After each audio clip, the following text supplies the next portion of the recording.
Hello students, welcome back to my YouTube channel music वाले Guri sir. हमने शुरू की थी हमारे यूजीसी नेट की तैयारी, जिसके अंदर हमने यूनिट फर्स्ट में कुछ टॉपिक किए थे और साथ ही साथ हम बाकी कंपटीशन के अकॉर्डिंग भी हमारी तैयारी शुरू कर रहे हैं। तो देखिए इसमें क्या है कि जितने भी म्यूज़िक टीचर के एग्ज़ाम होने वाले हैं उस सभी के अंदर ये कॉमन जो है यूनिट है हमारी, सबके अंदर काम आने वाला टॉपिक है। तो इस टॉपिक को आप ज़रूर ध्यान से देखते रहिए और साथ ही साथ नोट्स भी अपने हैंडमेड तैयार करते रहिए, ताकि आपको बाद में लर्न करने में कोई भी परेशानी न हो। और साथ ही साथ अगर आपको जो मैं टॉपिक क्लियर करवा रहा हूँ यूट्यूब पर और अगर उसकी आपको चाहिए PDF, तो आप मेरे टेलीग्राम चैनल, जिसका लिंक मैं डिस्क्रिप्शन में आपको दे रहा हूँ, उसको ज्वाइन कीजिए। टेलीग्राम का नाम भी बता देता हूँ, म्यूज़िक वाले गुरी सर। सेम नेम से ही टेलीग्राम पर मेरा चैनल आपको मिल जाएगा, आप उसको ज्वाइन कीजिए। वहाँ पर हम जितने भी टॉपिक कर रहे हैं उनसे रिलेटेड मैं आपको क्विज़ भी प्रोवाइड करवाऊँगा, साथ ही साथ क्वेश्चन आपके क्लियर होते रहेंगे, साथ ही साथ आपको PDF भी मिल जाएगी। तो बढ़ते हैं हम हमारे फर्स्ट टॉपिक की तरफ, जिसका नाम है आलाप। तो देखिए आलाप के बारे में हम पढ़ने वाले हैं। इसमें कलाकार अपनी कल्पना द्वारा अपनी प्रतिभा व कौशल की प्रस्तुति श्रोताओं के समक्ष देता है। जब कलाकार अपनी कल्पना के माध्यम से राग में लगने वाले स्वरों का विस्तार राग की चलन के अनुसार करता तथा श्रोताओं के मध्य इस आलाप या स्वर विस्तार द्वारा राग का स्वरूप स्पष्ट करता है, इसे ही आलापना कहते हैं। देखिए आलाप के द्वारा क्या हो रहा है, राग के स्वरूप को स्पष्ट करता है और इस प्रोसेस को क्या कहते हैं, आलापना। राग आलापना में कोई भी स्वर ऐसा प्रयोग नहीं होना चाहिए जो राग के स्वरूप व उसके चलन के अनुकूल न हो। संपूर्ण आलाप में श्रुति मधुरता पर विशेष ध्यान देना चाहिए तथा इसमें राग भाव का होना भी आवश्यक है। अब देखिए इसमें इम्पोर्टेंट बात क्या हुई, इसमें है कि जब गायक आलाप करता है तो उसको राग के स्वरूप और उसके चलन के अनुसार ही उसको आलाप करना चाहिए।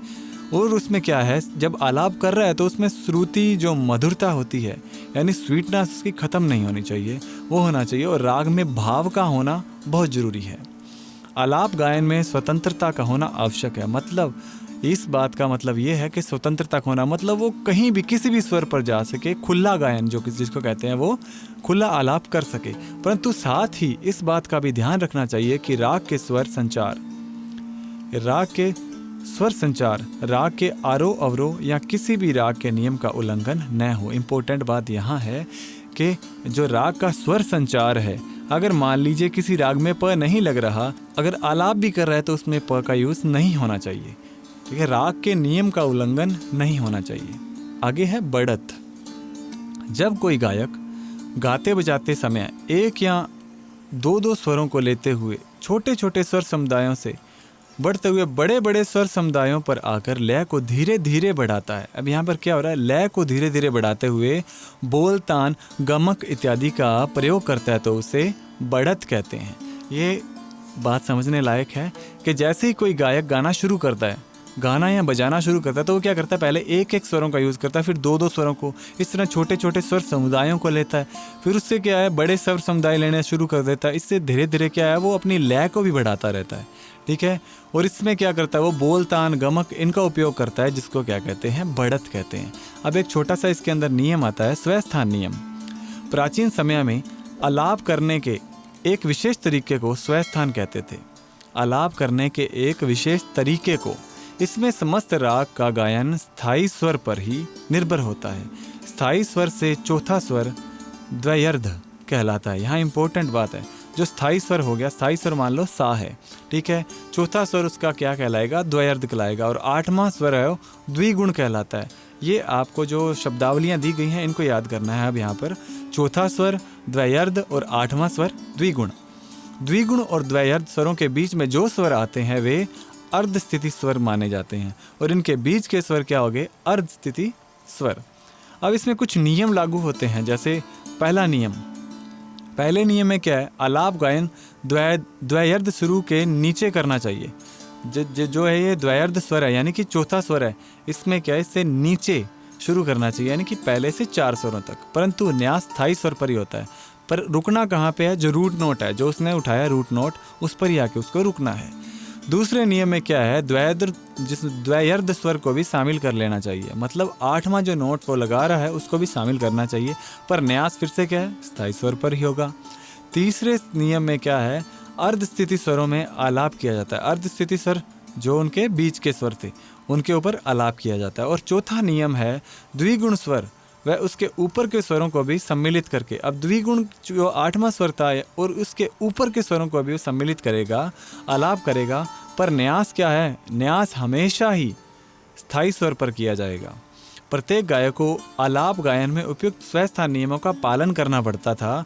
मनमाने ढंग से आलाप करने की स्वतंत्रता नहीं थी। मतलब आलाप अगर करेगा तो वो स्वस्थान नियम में जितने भी नियम हैं उनको फॉलो करते हुए वो आलाप करेगा, ठीक है। और मनमाने ढंग से आलाप करने की कोई भी स्वतंत्रता नहीं थी। आगे बढ़ते हैं, हमारा टॉपिक है तान। आज इस टॉपिक में मैं आपको तान के बारे में फुल डिटेल से बताने वाला हूँ। तान, उनके प्रकार बताऊंगा, उनका ऐतिहासिक क्रम, सब कुछ हम इसके अंदर क्लियर करने वाले हैं। बढ़ते हैं तान की तरफ।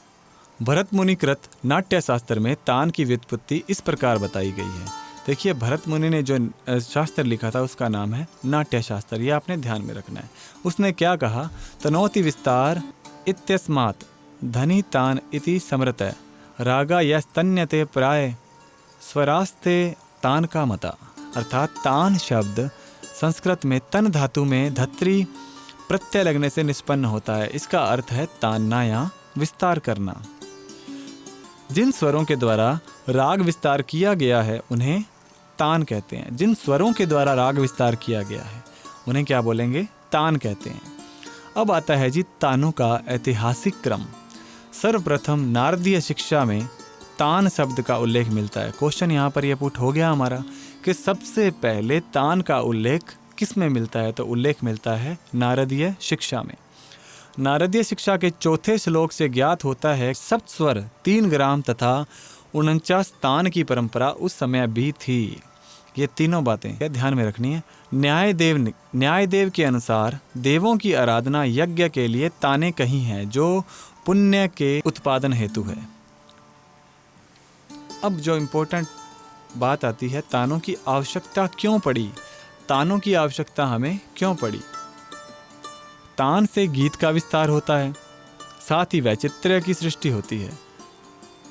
मात्र एक ही प्रकार की तान से उद्देश्य की पूर्ति नहीं हो सकती। अतः उद्देश्य प्राप्ति हेतु अनेक प्रकार की तानों का होना आवश्यक है।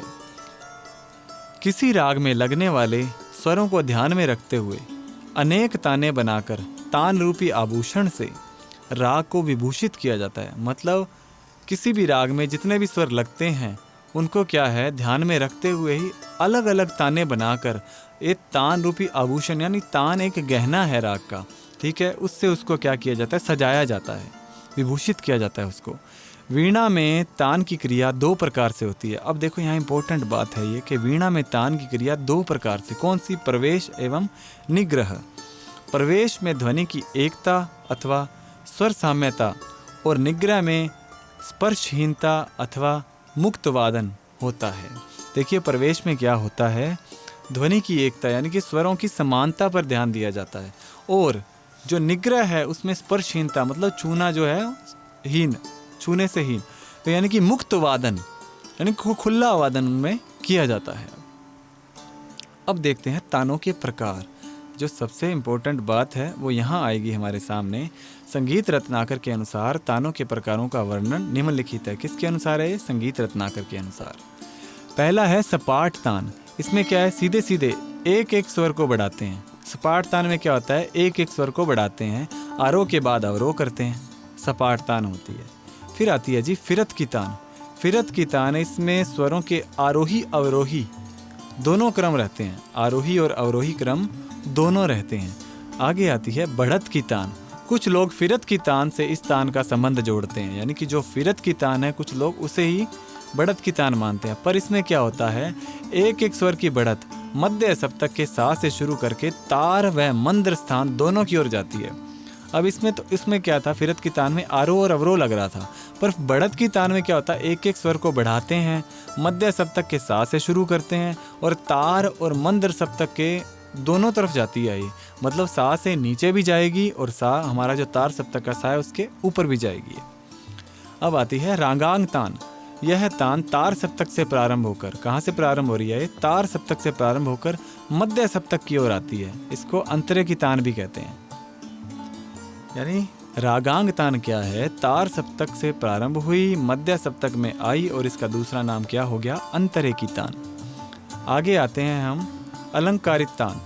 अलंकारित तानें क्या हैं? इन तानों का निर्माण अलंकारों का आश्रय लेकर, किससे कैसे हुई है इसका निर्माण? अलंकारों का आश्रय लेकर। जिस तान में कई अलंकारों का प्रयोग होता है उसे अलंकारिक या मिश्र तान भी कहते हैं। तानों में अलंकारों का उपयोग करते हैं हम, जैसे करते हैं ना सा रे गा मा पा मा पा दा, ये तान के तौर पर अगर यूज़ करते हैं तो इसके साथ में कोई दूसरा अलंकार भी डाल दिया तो वो अलंकारित तान हो जाएगी। फिर आती है गमक तान। इसमें स्वरों का उच्चारण गमक के साथ किया जाता है। इसमें स्वरों का उच्चारण कैसे होगा? गमक के साथ। फिर आती है जबड़े की तान। इसमें स्वरों का उच्चारण जबड़ा हिलाकर।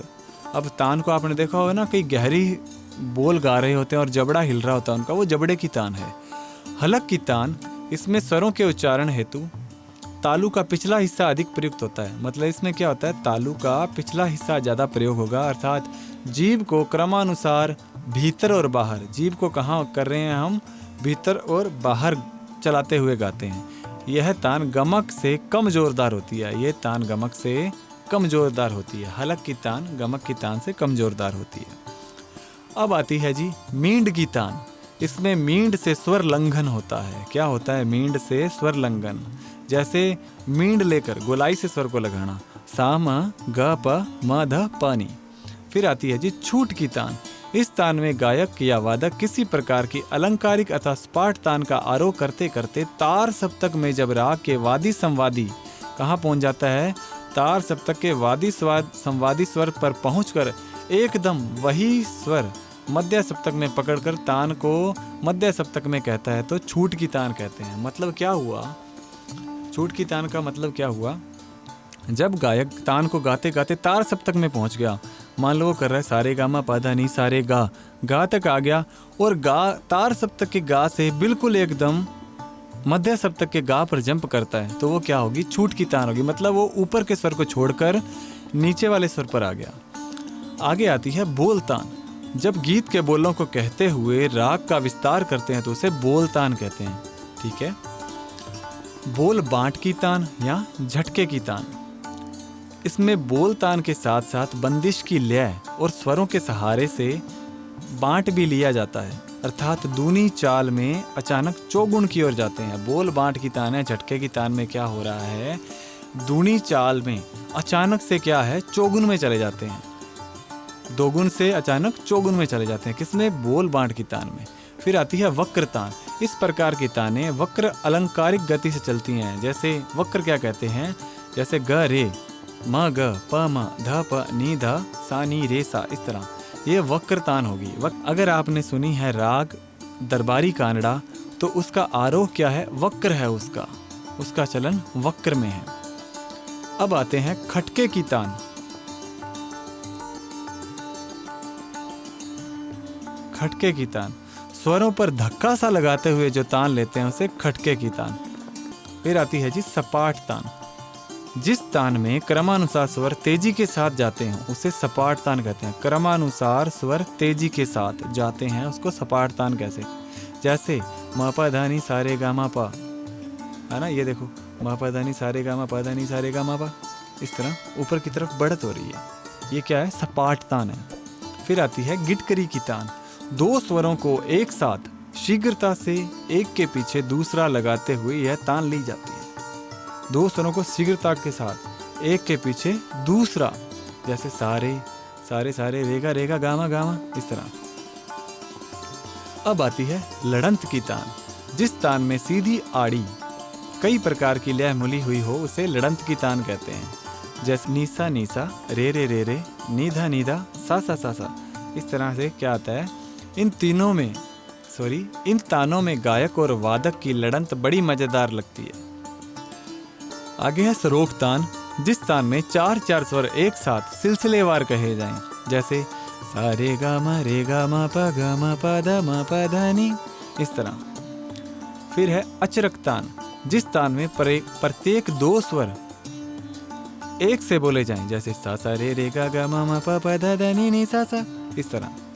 कूट तान, इसमें स्वरों के फेरबदल अर्थात टेढ़े मेढ़ेपन से विभिन्न स्वर समूहों की रचना होती है। सारे गा रे ध प म प रे गा म प ध प म प ध सा। देखिए, मैं जो ताने आपको बोलकर बता रहा हूँ, मैं बिना तानपुरे के साथ में वॉइस को रिकॉर्ड करते हुए बता रहा हूँ। इसमें अगर कोई गलती हो तो क्षमा कीजिएगा। आगे बढ़ते हैं। इसमें इम्पोर्टेंट बात, जो कि तानों के बारे में हमारी इम्पोर्टेंट बात है, उसे हम नोट करेंगे। इस प्रकार उपरोक्त लिखी तानों का प्रयोग वर्तमान काल में बंदिश की दीर्घता हेतु किया जाता है। किस लिए किया जाता है? बंदिश की दीर्घता हेतु। जिस प्रकार गायन में द्रुत स्वर समूहों के विशिष्ट समूहों को तान कहते हैं, उसी प्रकार सितार पर द्रुत गति से बजाने वाले स्वर समूह तोड़ा कहलाते हैं। देखिए, गायन में द्रुत स्वरों को जब हम विशिष्ट समूहों को ऐड करते हैं तो उसको कहते हैं तान, और सितार पर जब द्रुत गति से बजाया जाए तो उसको कहते हैं तोड़ा। ये चीज़ ध्यान में रखिएगा। ये लाइन स्पेशली इसलिए ऐड की गई है क्योंकि तान और तोड़े का फ़र्क आपको पता होना चाहिए। तो देखिए दोस्तों, आज की क्लास हम यहाँ तक ही करते हैं। छोटा सा टॉपिक क्लियर किया हमने, इसको आप लिख लिया कीजिए, कहीं ना कहीं शॉर्ट में राइट किया कीजिए, नोट्स बनाइए सुंदर से आप, ताकि कहीं भी कोई भी म्यूज़िक का कंपटीशन हो, उसकी तैयारी के लिए आपके पास उस टाइम कंटेंट, बार बार आपको वीडियोस देखने की ज़रूरत ना पड़े। आप डायरेक्ट क्या है, अपने लिखे हुए कंटेंट को पढ़ पाएँ। पर लिखें ऐसा कि शॉर्ट और स्वीट हो, शॉर्ट और स्वीट लिखें, जिससे कि बाद में आपको परेशानी न हो। तो दोस्तों, अगर वीडियो अच्छी लगे तो वीडियो को लाइक ज़रूर कीजिएगा, चैनल को सब्सक्राइब करना न भूलें, और अपने दोस्तों के साथ में इस चैनल को, इस कंटेंट को शेयर करना न भूलिएगा, ताकि कोई और जो ज़रूरतमंद इंसान है उसके पास ये वीडियो पहुंच पाए। तो आपका यही सपोर्ट मुझे चाहिए, सपोर्ट करते रहिएगा। वीडियो को लाइक कीजिए, चैनल शेयर सब्सक्राइब करना मत भूलें। मिलते हैं नेक्स्ट लेक्चर के अंदर, तब तक पढ़ते रहिए और आगे बढ़ते रहिए। जय हिंद, जय भारत।